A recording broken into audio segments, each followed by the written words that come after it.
রাত 8:30 বাংলাদেশ বেতার। খবর পড়ছি এম ওবায়দুর রহমান। আজ পবিত্র শবে বরাত যথাযথ ধর্মীয় ভাব গাম্ভীর্যের সঙ্গে ইবাদত বন্দেগীর মাধ্যমে এই রজনী অতিবাহিত করবেন ধর্মপ্রাণ মুসল্লিরা। দেশে করোনা ভাইরাসে আরো 45 জনের মৃত্যু, একদিনে যাবৎকালের সর্বোচ্চ সংক্রমণ 5181 জন। করোনা মহামারীর বর্তমান পরিস্থিতি মোকাবেলায় দেশের সকল ধরনের জনসমাগম নিষিদ্ধ সহ সরকারের 18 দফা নির্দেশনা, স্বাস্থ্যবিধি না মানলে কঠোর ব্যবস্থা। দেশের বিভিন্ন স্থানে তাণ্ডব লীলায় বিএনপি জড়িত তা দিবালোকের মতো স্পষ্ট বললেন আওয়ামী লীগের সাধারণ সম্পাদক। নরেন্দ্র মোদীর আগমন নয়, দেশে নৈরাজ্য সৃষ্টি করতে বিএনপি জামাতের পৃষ্ঠপোষকতায় তাণ্ডব চালানো হয়েছে মন্তব্য তথ্য ও সম্প্রচার মন্ত্রীর। হেফাজতে ইসলামের সহিংসতার বিরুদ্ধে রাজধানী সহ সারা দেশে বিক্ষোভ সমাবেশ, তাণ্ডবকারীদের দ্রুত গ্রেফতার দাবি।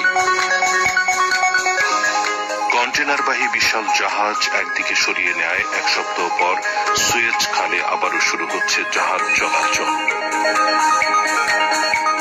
এবং কাঠমান্ডুতে বাংলাদেশকে 2-1 গোলে হারিয়ে ত্রিদেশীয় ফুটবল টুর্নামেন্টে শিরোপা জিতল স্বাগতিক নেপাল। শিরোনাম শুনলেন।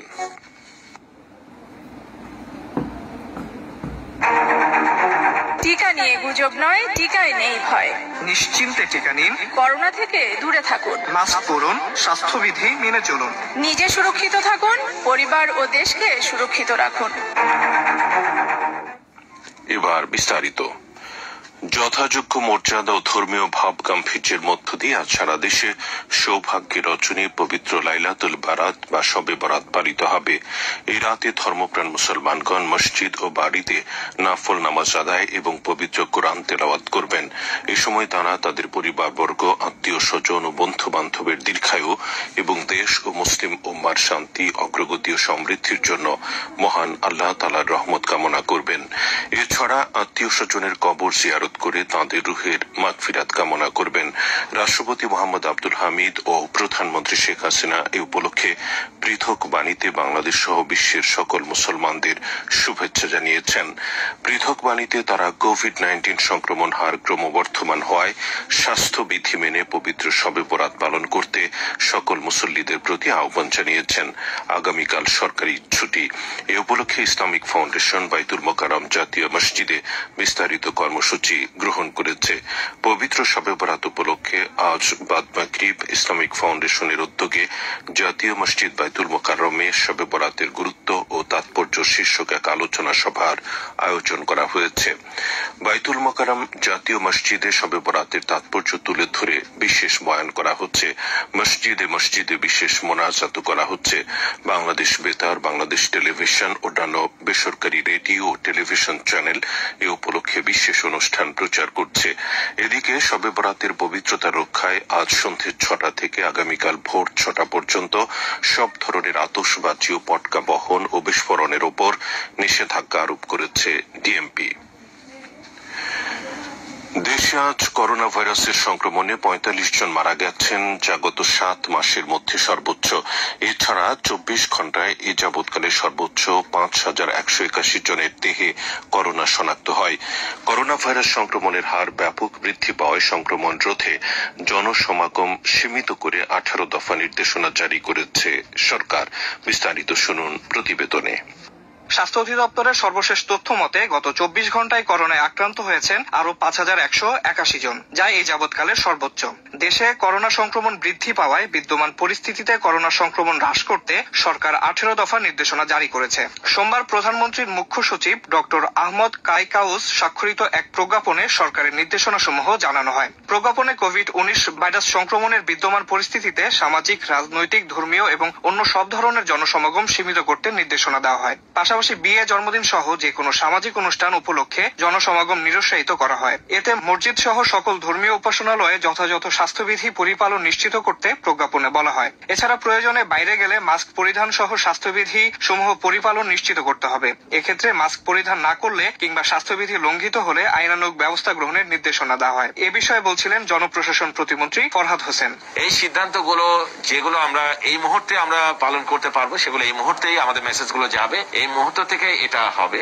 অফিস আদালত থেকে শুরু করে যে উপস্থিতি যে বিষয়টি নেক্সট ওয়ার্কিং ডে যেটি আছে সেদিন থেকেই আমরা চালু করব, সেটি চালু হবে। কিছু কিছু ক্ষেত্রে অবশ্যই প্রশাসনিক ব্যবস্থা থাকবে যাতে করে এটা নিয়ন্ত্রণ করছে কিনা এটা মনিটরিং করার জন্য মাঠ পর্যায়ে আমরা ব্যবস্থা করব। পুলিশ প্রশাসন কাজ করবে এখানে জরুরি কাজ ছাড়া। অপ্রয়োজনে কেউ যাতে 10টার পরে বাইরে না চায় সেটি আমরা নিশ্চিত করব। এদিকে স্বাস্থ্য অধিদপ্তরের পক্ষ থেকে এক সংবাদ সম্মেলনের আয়োজন করা হয়। এতে মির্জাদি সেফরিনা ফ্লোরা বলেন, করোনা কিন্তু সবার মধ্যেই হতে পারে, সুতরাং কোনো বয়স বা কোনো লিঙ্গ ভেদ নেই। যারা সংক্রমণের সংস্পর্শে যাবেন, যারা বাইরে ঘোরাঘুরি করবে, এক্সপোজ হবেন বেশি, তাদের মধ্যে এই সংক্রমণটা হবে। প্রত্যেকটা বিভাগীয় পর্যায়ে এবং জেলা পর্যায়ে কিন্তু আমাদের সক্ষমতা বাড়ানো হয়েছে। তারা যাতে ঢাকায় চলে না আসেন। এটাতে দুটো সমস্যা হয়, একটা হচ্ছে ঢাকার উপরে চাপ বাড়ে, দ্বিতীয় হচ্ছে ওনারা ওখান থেকে এখানে আস্তে আস্তে রোগীর কন্ডিশন খারাপ হয়ে যায়।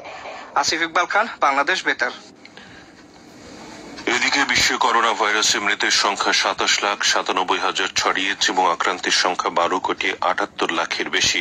এ পর্যন্ত 10,30,00,000 মানুষ আরোগ্য লাভ করেছে। স্পিকার ডক্টর শিরিন শারমিন চৌধুরী জলবায়ু পরিবর্তন ও অন্যান্য উদ্ভূত চ্যালেঞ্জের মতো বিশ্ব সমস্যাসমূহ লাঘবে কমনওয়েলথ দেশগুলোকে সম্মিলিতভাবে কাজ করার আহ্বান জানিয়েছেন। তিনি আজ rediscovering Commonwealth for delivering future common future শীর্ষক এক ওয়েবিনারে ঢাকা থেকে যুক্ত হয়ে প্যানেল প্রধান হিসেবে বক্তৃতায় এ আহ্বান জানান। স্পিকার জলবায়ু পরিবর্তন ও দুর্যোগ ব্যবস্থাপনা, খাদ্য নিরাপত্তা ও নারী পুরুষের সমতার মতো বিভিন্ন চ্যালেঞ্জ মোকাবেলায় কমনওয়েলথ সদস্য দেশগুলোকে উদ্ভাবনীমূলক ধারণা ও কৌশল অনুসরণের আহ্বান জানান। তিনি বলেন, দুর্যোগ প্রবণ দেশগুলোতে জলবায়ু পরিবর্তনের জন্য দায়ী দেশসমূহকে জবাবদিহি করাতে কমনওয়েলথ দেশগুলোকে অবশ্যই সমন্বিত উদ্যোগ নিতে হবে। স্পিকার বলেন, কমনওয়েলথ সদস্য দেশগুলোতে গণতন্ত্র, সুশাসন ও মানবাধিকার প্রতিষ্ঠায় কমনওয়েলথ পার্লামেন্টারি অ্যাসোসিয়েশন সিপিএ কাজ করছে। ঢাকা মহানগর ও আশপাশের যানজট নিরসনের 6টি মেট্রো রেল সমন্বয়ে 67 কিলোমিটার উড়াল এবং 61 কিলোমিটার পাতাল রেল সহ মোট 128 কিলোমিটার দীর্ঘ একটি রেল নেটওয়ার্ক তৈরির পরিকল্পনা হাতে নিয়েছে সরকার। আওয়ামী লীগ সাধারণ সম্পাদক এবং সড়ক পরিবহন ও সেতু মন্ত্রী ওবায়দুল কাদের আজ রাজধানীর প্রবাসী কল্যাণ ভবনে এক বৈঠকে তাঁর সরকারি বাসভবন থেকে ভার্চুয়ালি যুক্ত হয়ে এই পরিকল্পনার কথা জানান। পরে আওয়ামী লীগের সাধারণ সম্পাদক ওবায়দুল কাদের মানিকগঞ্জ জেলার হরিরামপুর উপজেলার সম্মেলনে প্রধান অতিথি হিসেবে ভার্চুয়ালি যুক্ত হন। এ সময় তিনি বলেন, দেশের বিভিন্ন স্থানে উগ্র সাম্প্রদায়িক গোষ্ঠীর তাণ্ডব লীলায় যে বিএনপি জড়িত তা দিবালোকের মতো পরিষ্কার। এই ষড়যন্ত্র মোকাবেলা করে জনগণের নিরাপত্তা নিশ্চিত করতে সরকার প্রস্তুত রয়েছে। আওয়ামী লীগ কর্মীরা শেখ হাসিনার নেতৃত্বে সারা বাংলাদেশে ঐক্যবদ্ধ যে কোনো অপশক্তি, উস্কানিমূলক সহিংস তৎপরতা আমরা রাজপথে মোকাবিলা করব এবং উদ্ভূত পরিস্থিতিতে প্রশাসনিক ভাবেও আইন প্রয়োগকারী সংস্থা তাদের দায়িত্ব যথাযথভাবে পালন করবে। যে কোনো ধরনের পরিস্থিতির মোকাবিলা করার শক্তি এবং সাহস এই সরকারের রয়েছে। আমরা দেশের জনগণকে এই অপশক্তির অপতৎপরতা ব্যাপারে সতর্ক থাকার আহ্বান জানাচ্ছি। ওবায়দুল কাদের বলেন, দেশে যাতে অস্থিতিশীল পরিস্থিতির সৃষ্টি হয় সেজন্য বিএনপি একটি সাম্প্রদায়িক গোষ্ঠীকে উস্কে দিচ্ছে। তথ্য ও সম্প্রচার মন্ত্রী এবং আওয়ামী লীগের যুগ্ম সাধারণ সম্পাদক ডক্টর হাসান মাহমুদ বলেছেন, নরেন্দ্র মোদীর আগমনের কারণে নয়, দেশে বিশৃঙ্খলা সৃষ্টির জন্য বিএনপি জামাতের পৃষ্ঠপোষকতায় তাণ্ডব চালানো হয়েছে। তিনি আজ সচিবালয়ে ঢাকা সাংবাদিক ইউনিয়নের কার্যনির্বাহী পরিষদের এক বৈঠকে একথা বলেন। তথ্য ও সম্প্রচার মন্ত্রী বলেন, জনগণের জানমালের নিরাপত্তা বিধানে অতীতের মতো কঠোর অবস্থানে থাকবে সরকার। আমরা 2013 সাল, 14 সাল, 15 সালে এর চেয়েও বেশি নৈরাজ্য মোকাবেলা করে দেশে শান্তি স্থিতি স্থাপন করেছি। আমরা এইবারও বদ্ধপরিকর এই ধরনের ঘটনা যারা ঘটাচ্ছে তাদের বিরুদ্ধে কঠোর ব্যবস্থা গ্রহণ করে জনগণের জানমালের নিরাপত্তা বিধান করতে আমরা বদ্ধপরিকর। মির্জা ফখরুল ইসলাম আলমগীর সাহেবরা যে স্বপ্ন দেখছেন সেই স্বপ্ন কখনো বাস্তবায়ন হবে না। হেফাজতে ইসলামের ডাকা অবৈধ হরতাল ও তাণ্ডবের প্রতিবাদে আজ সারা দেশে প্রতিবাদ সমাবেশ এবং বিক্ষোভ মিছিল অনুষ্ঠিত হয়েছে। হেফাজতের হরতালে তাণ্ডবকারীদের দ্রুত আইনের আওতায় আনার দাবি জানিয়েছেন ধর্মীয় এবং রাজনৈতিক নেতৃবৃন্দ। গত কয়েকদিন ধরে চলছে ইসলামের নামে হেফাজতে ইসলামের তাণ্ডব। সাম্প্রদায়িক সম্প্রীতি বিনষ্টের পাশাপাশি সরকারি সম্পত্তি ধ্বংস করা সহ দেশে অস্থিতিশীল পরিবেশ সৃষ্টির চেষ্টা করছে স্বাধীনতা বিরোধী অপশক্তি বিএনপি জামাতের মোড়কে হেফাজতে ইসলাম। দেশব্যাপী সন্ত্রাসী সব কর্মকাণ্ডের প্রতিবাদে আজ জাতীয় প্রেস ক্লাবের সামনে মানববন্ধন ও সমাবেশ করেছে জাতীয় ওলামা মাশায়েখ ঐক্য পরিষদ। সমাবেশ থেকে অবিলম্বে দায়ী ব্যক্তিদের দ্রুত আইনের আওতায় আনার দাবি জানান বক্তারা। দায়ী ব্যক্তিদের দ্রুত গ্রেফতার করা না হলে কঠোর আন্দোলন কর্মসূচি ঘোষণা করা হবে বলেও হুঁশিয়ারি দেন ওলামা নেতৃবৃন্দ। এদিকে হেফাজতে ইসলামের অবৈধ হরতাল ও তাণ্ডবের প্রতিবাদে বিক্ষোভ মিছিল ও প্রতিবাদ সমাবেশ করেছে চুয়াডাঙ্গা জেলা আওয়ামী লীগ।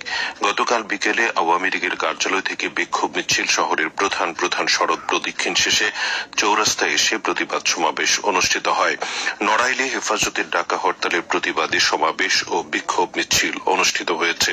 হেফাজতের অবৈধ হরতালের প্রতিবাদে নোয়াখালীতে আওয়ামী লীগের উদ্যোগে বিক্ষোভ সমাবেশ ও মিছিল অনুষ্ঠিত হয়েছে। জেলা আওয়ামী লীগের সমাবেশে সংসদ সদস্য একরামুল করিম চৌধুরী, আওয়ামী লীগের নেতাকর্মীরা এ সময় বক্তব্য রাখেন। হেফাজতে ইসলামের ডাকা হরতালের প্রতিবাদে হেমায়েতপুরে বিক্ষোভ মিছিল করেছে সাভার উপজেলা আওয়ামী লীগের নেতাকর্মীরা। এছাড়া আশুলিয়ার বাইপাইল এলাকায় বিক্ষোভ মিছিল করেছে আশুলিয়া থানা আওয়ামী লীগের নেতাকর্মীরা। শেরপুরে হেফাজতের ডাকা অবরোধ ও হরতাল এবং তাণ্ডবের প্রতিবাদে মিছিল ও সমাবেশ করেছে জেলা মুক্তিযোদ্ধা সন্তান কমান্ডের নেতাকর্মীরা। জেলা মুক্তিযোদ্ধা সংসদ কমান্ডের সমাবেশ থেকে হেফাজতের তাণ্ডবের প্রতিবাদে দেশবাসীকে ঐক্যবদ্ধ প্রতিরোধ করে তোলার আহ্বান জানান বক্তারা। জাতির পিতা বঙ্গবন্ধু শেখ মুজিবুর রহমানের স্বপ্নের সোনার বাংলা গড়তে তাঁর সুযোগ্য কন্যা প্রধানমন্ত্রী শেখ হাসিনা নিরলসভাবে কাজ করে যাচ্ছেন। দেশকে 2041 সালের মধ্যে উন্নত ও সমৃদ্ধ দেশে পরিণত করতে একটি বাড়ি, একটি খামার, ডিজিটাল বাংলাদেশ আশ্রয়ণ প্রকল্প, নারীর ক্ষমতায়ন সহ 10টি বিশেষ উদ্যোগ তিনি হাতে নিয়েছেন। প্রধানমন্ত্রী শেখ হাসিনার 10টি উদ্যোগের মধ্যে অন্যতম হচ্ছে কমিউনিটি ক্লিনিক কার্যক্রম। এই প্রকল্প বাস্তবায়নের ফলে দেশের প্রান্তিক জনগোষ্ঠীর দোরগোড়ায় পৌঁছে যাচ্ছে স্বাস্থ্যসেবা। বিস্তারিত শুনুন প্রতিবেদনে। 1996 সালে আওয়ামী লীগ সরকার ক্ষমতায় আসার পর সবার জন্য স্বাস্থ্যসেবা নিশ্চিত করতে দেশে প্রথমবারের মতো চালু করে কমিউনিটি ক্লিনিক। পরবর্তীতে 2008 সালে আবার ক্ষমতায় এসে বর্তমান সরকার কমিউনিটি ক্লিনিককে ঢেলে সাজিয়ে কমিউনিটি ক্লিনিক ও শিশু বিকাশ কর্মসূচিকে প্রধানমন্ত্রী শেখ হাসিনার বিশেষ উদ্যোগের অন্তর্ভুক্ত করে। প্রতিষ্ঠার পর থেকেই দেশের তৃণমূল পর্যায়ে দরিদ্র মানুষের দোরগোড়ায় প্রাথমিক চিকিৎসা সেবা পৌঁছে দিতে কমিউনিটি ক্লিনিক সফলভাবে কাজ করছে, বলছিলেন কমিউনিটি ক্লিনিক ট্রাস্টের চেয়ারম্যান অধ্যাপক ডাক্তার সৈয়দ মুদাসসির আলী। সবটাই তিনি ধরে রেখেছিলেন এবং যখন ক্ষমতায় আসেন 96-এ বঙ্গবন্ধুকে হত্যা করার 21 বছর পরে, তখন তিনি এসেই এই কমিউনিটি ক্লিনিকটা করার প্ল্যান করেন যে প্রতি অ্যাপ্রক্সিমেটলি 5000 লোকের জন্য বা কাছাকাছি একটি কমিউনিটি ক্লিনিক থাকবে, যেখানে প্রাথমিক চিকিৎসা পাবেন এবং কিছু ওষুধ থাকবে। পরে হিসাব করে যাবে 31টা ওষুধ করা হয়। এবং এই যে মূল উদ্দেশ্য হচ্ছে প্রত্যেক জনগণকে প্রাথমিক স্বাস্থ্য সেবা দেওয়া এবং তার দোরগোড়ায় পৌঁছে দেওয়া। বাংলাদেশে বর্তমানে প্রায় 19,000 কমিউনিটি ক্লিনিক রয়েছে। এসব কমিউনিটি ক্লিনিকে 30 ধরনের ওষুধ বিনামূল্যে সরবরাহ করা হয় সেবাগ্রহীতাদের মাঝে। এই বিষয়ে বাংলাদেশ বেতারকে দেওয়া একান্ত সাক্ষাৎকারে মাগুরা জেলার সিভিল সার্জন ডক্টর শহীদুল্লাহ বলেন, মানুষ এখন জনসচেতনমূলক প্রচারণার মাধ্যমে তারা স্বাস্থ্য শিক্ষা সহ কিছু প্রয়োজনীয় ওষুধপত্র পেয়ে থাকে। কমিউনিটি ক্লিনিকে প্রায় 30 রকম ওষুধ পেয়ে থাকে। এতে মানুষ চিকিৎসা সেবার সাথে সাথে তাদের প্রয়োজনীয় কিছু ওষুধ পেয়ে থাকে, যার কারণে মানুষ সে তার বাড়ির কাছে একটা কমিউনিটি ক্লিনিক থেকে খুব অল্প সময়ের জন্য অতি প্রয়োজনীয় কিছু সেবা পেয়ে থাকে। কমিউনিটি ক্লিনিকের মাধ্যমে দ্রুততম সময়ে প্রান্তিক জনগোষ্ঠীর হাতের নাগালে পৌঁছে যাচ্ছে স্বাস্থ্যসেবা, বলছিলেন কয়েকজন সুবিধাভোগী। কমিউনিটি ক্লিনিকটা চালু হওয়ার ফলে প্রান্তিক পর্যায়ে যে আমরা যারা জনগণ আছি, আমরা সরকারের এই স্বাস্থ্যসেবার যে সুফলটা এটা একদম হাতে নাতে পাচ্ছি। আমাদেরকে ছোটখাটো অসুখের জন্য জেলা হাসপাতাল বা সদর হাসপাতাল দৌড়াতে হচ্ছে না, আমাদের বাড়ির পাশে সহজে আমরা এই সেবাগুলো পাচ্ছি। এখন আর ডায়াবেটিস পরীক্ষা থেকে দইরা আপনার প্রেসার থেকে দইরা যা কিছু আছে এভরিথিং কমিউনিটি ক্লিনিক গুলিতে হয়। শিশুদের ডায়রিয়া, পাতলা পায়খানা, জ্বর, প্রসব পরবর্তী চেক আপ কিন্তু এখানে কমিউনিটি ক্লিনিকের মাধ্যমে হইতেছে। কমিউনিটি ক্লিনিক একটি বিপ্লবের নাম। প্রতিষ্ঠার পর থেকে এ পর্যন্ত অসংখ্য দরিদ্র মানুষ কমিউনিটি ক্লিনিক থেকে স্বাস্থ্যসেবা গ্রহণ করেছেন। কমিউনিটি ক্লিনিকের এই সেবা সফলতার সঙ্গে এগিয়ে যাবে এমনটাই প্রত্যাশা সংশ্লিষ্টদের। আসিফ ইকবাল খান, বাংলাদেশ বেতার। খবর প্রচারিত হচ্ছে বাংলাদেশ বেতার থেকে। বাঙালি বীরের জাতি, 1971 সালে আমরা শত্রুর মোকাবেলা করে বিজয়ী হয়েছি। করোনা ভাইরাস মোকাবেলাও একটা যুদ্ধ। আমরা সকলের প্রচেষ্টা এই যুদ্ধে জয়ী হব ইনশাআল্লাহ। খবরের বাকি অংশ পড়ছে আসফিয়া তাসনিম। স্বাধীনতার সুবর্ণ জয়ন্তীতে উন্নয়নের অগ্রযাত্রায় উন্নয়নশীল দেশের তালিকায় উত্তরণের পর্যায়ে শুরু হয়েছে বাংলাদেশের। অবকাঠামো, শরণার্থী ব্যবস্থাপনা, সামাজিক অগ্রগতি খাতে আন্তর্জাতিক স্বীকৃতি লাভ করে দেশ। মাথাপিছু আয়, নারী পুরুষের সমতা, শিক্ষার হার, মানব সম্পদ উন্নয়নে দক্ষিণ এশিয়ার বেশ কিছু দেশকে ছাড়িয়ে যেতে সক্ষম হয়েছি আমরা। স্বাধীনতার সুবর্ণ জয়ন্তীতে বাংলাদেশের উন্নয়ন ও অগ্রযাত্রা নিয়ে বাংলাদেশ বেতারের ধারাবাহিক প্রতিবেদনের আজ শুনুন প্রথম পর্ব।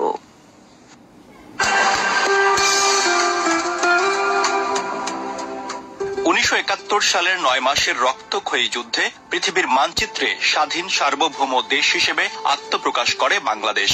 1972 সালে যুদ্ধ বিধ্বস্ত ধ্বংসস্তূপের উপর দাঁড়িয়ে দেশ পরিচালনার দায়িত্ব গ্রহণ করেন জাতির পিতা বঙ্গবন্ধু শেখ মুজিবুর রহমান। 72 থেকে 1975 সাল পর্যন্ত দেশ পরিচালনার সুযোগ পেয়েছিলেন বঙ্গবন্ধু। সদ্য স্বাধীন বাংলাদেশের অর্থনীতির চিত্র কেমন ছিল? বাংলাদেশ বেতারকে দেয়া একান্ত সাক্ষাৎকারে বলছিলেন বাংলাদেশ ব্যাংকের সাবেক গভর্নর ডক্টর ফরাসউদ্দিন। বঙ্গবন্ধু যখন দেশ স্বাধীন করেন তখন বাংলাদেশের মতো গরিব দেশকে অপমান করার জন্য বলা হতো ব্যাকওয়ার্ড কান্ট্রি অথবা আনডেভেলপড কান্ট্রি। বঙ্গবন্ধু জাতিসংঘে দরখাস্ত দিয়ে বাংলাদেশকে লিস্ট ডেভেলপড কান্ট্রি হিসেবে তালিকাভুক্ত করেন। বেশ কিছু সুযোগ সুবিধা এখানে ছিল, যেমন এশিয়ান ডেভেলপমেন্ট ব্যাংক এবং ওয়ার্ল্ড ব্যাংক থেকে অত্যন্ত রেয়াদি শর্তে 10 বছরের গ্রেস পিরিয়ড এবং 50 বছরের রিপেমেন্টে বিনা সুদে ঋণ পাওয়া যেত। 1975 সালে সপরিবারে জাতির পিতাকে হত্যার মাধ্যমে দেশের রাজনীতি অর্থনীতির উপরে আসে দেশীয় ও আন্তর্জাতিক ষড়যন্ত্রের কালো থাবা। স্বাধীনতার সুবর্ণ জয়ন্তী উদযাপনের পূর্বেই আজকের বাংলাদেশ অর্জন করে উন্নয়নশীল দেশের মর্যাদা। সেই উন্নয়ন যাত্রার শুরুটা কেমন ছিল এই সম্পর্কে বলছিলেন বাংলাদেশ ব্যাংকের সাবেক এই গভর্নর।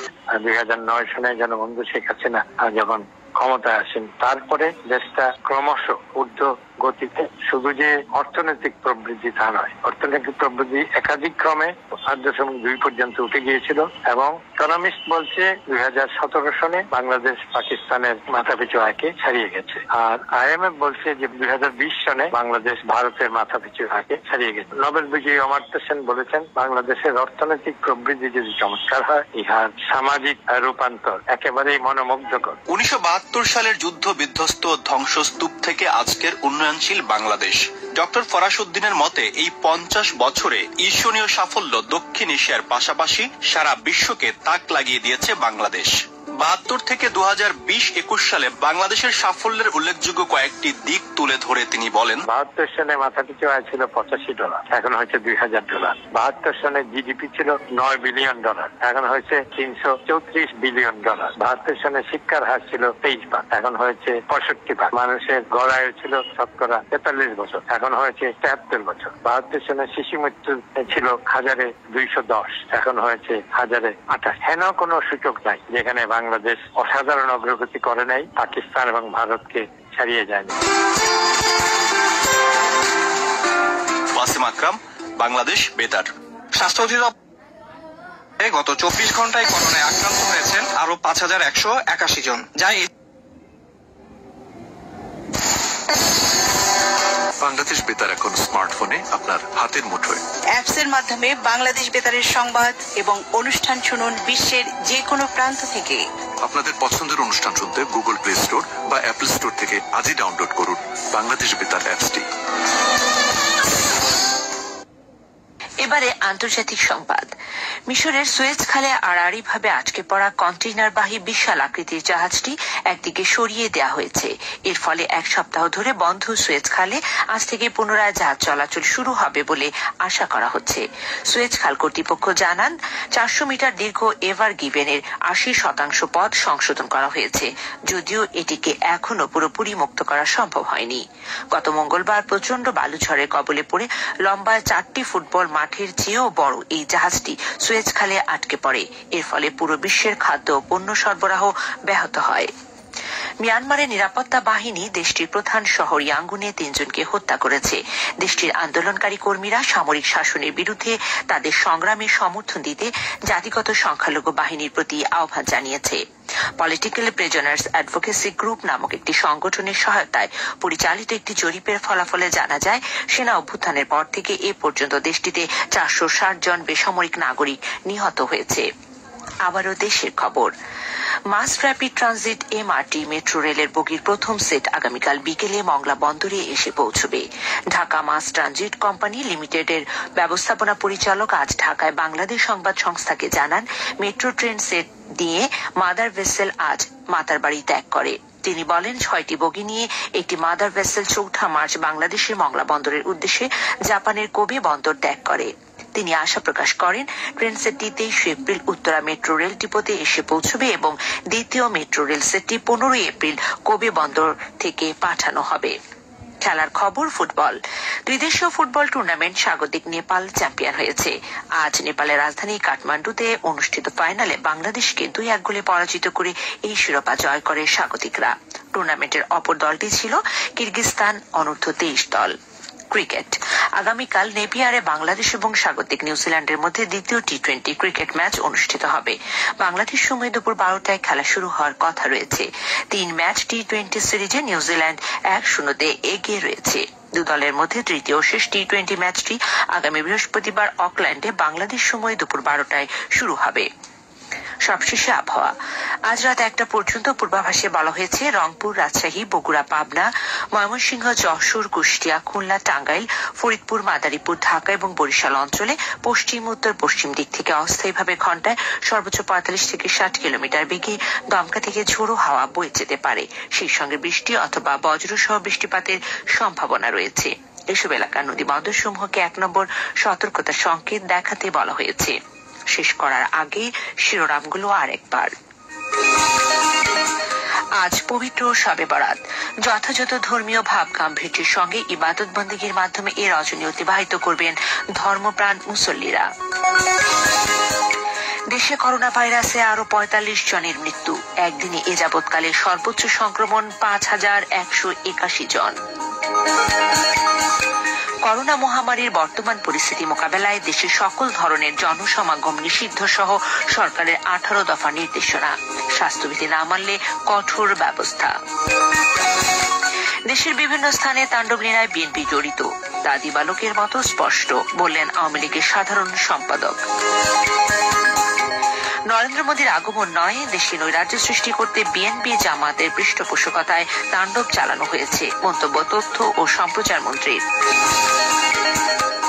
হেফাজতে ইসলামের সহিংসতার বিরুদ্ধে রাজধানী সহ সারা দেশে বিক্ষোভ সমাবেশ, তাণ্ডবকারীদের দ্রুত গ্রেফতার দাবি। কন্টেইনারবাহী বিশাল জাহাজ একদিকে সরিয়ে নেয় 1 সপ্তাহ পর সুয়েজ খালে আবারও শুরু হচ্ছে জাহাজ চলাচল। এবং কাঠমান্ডুতে বাংলাদেশকে 2-1 গোলে হারিয়ে ত্রিদেশীয় ফুটবল টুর্নামেন্টের শিরোপা জিতল স্বাগতিক নেপাল। খবর শেষ হলো।